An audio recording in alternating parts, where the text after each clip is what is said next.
Hello, this is Reverend Don Lewis coming to you from beautiful Salem. Tonight I wanted to continue our conversation about structure, and I wanted to focus on what I think is one of the main underlying reasons behind many of the problems we've discussed in the last several vlogs, and that is critical thinking, or rather, the lack of critical thinking in our community. What do I mean by this? Well, in our magical community, we focus extensively on being in touch with our inner selves.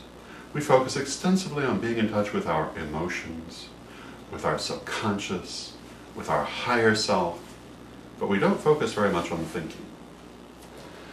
I think that critical thinking is probably the single most overlooked talent that we do not develop in our community.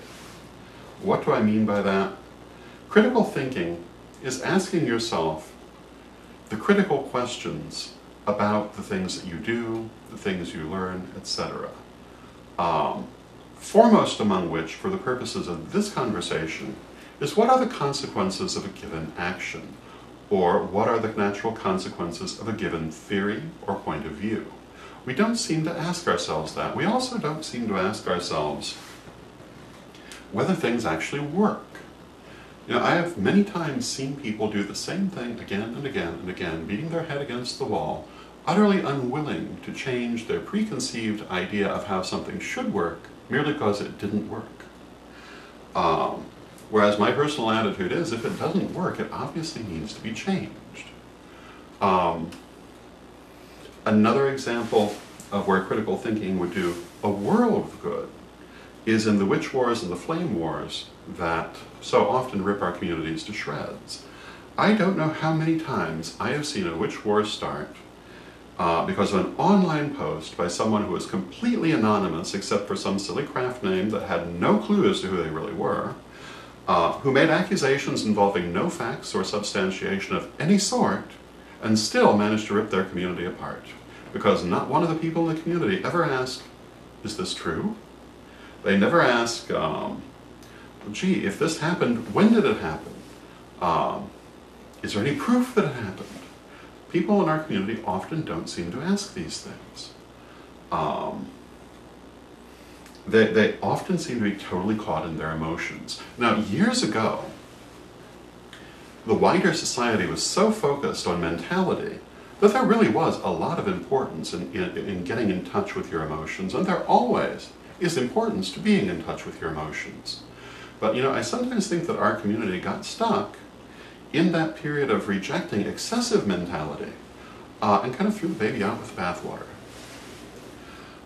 We really, in my opinion, need to think a little more about critical thinking.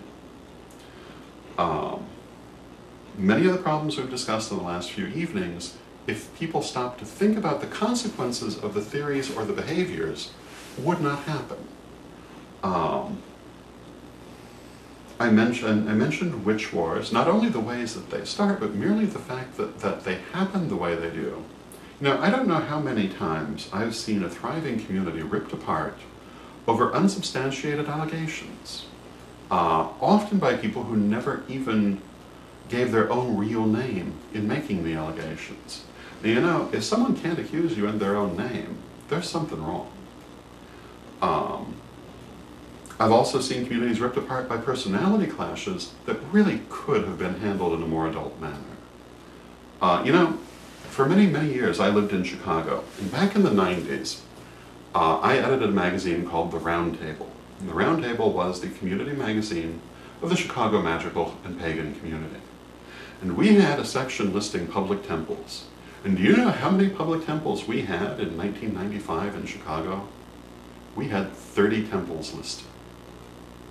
Do you know how many public temples there are in Chicago today? Do you know how many private temples there are in Chicago today? Well, let me tell you, there aren't nearly that many now. They rip themselves apart. And for the most part, they did it by not considering the consequences of their actions on one hand, not considering the origins of their conflicts very sensibly on the other.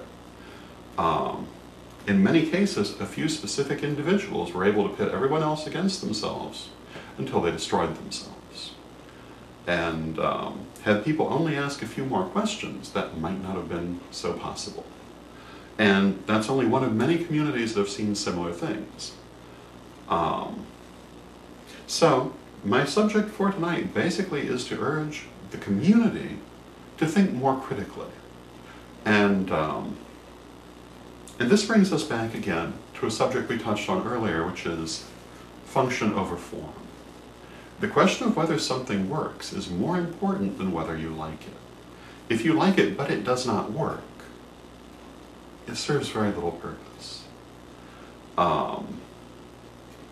Certainly not as a way of doing things. If it works but you don't like it, well then you probably don't want to do it. But ideally, it really needs to work to be worth doing.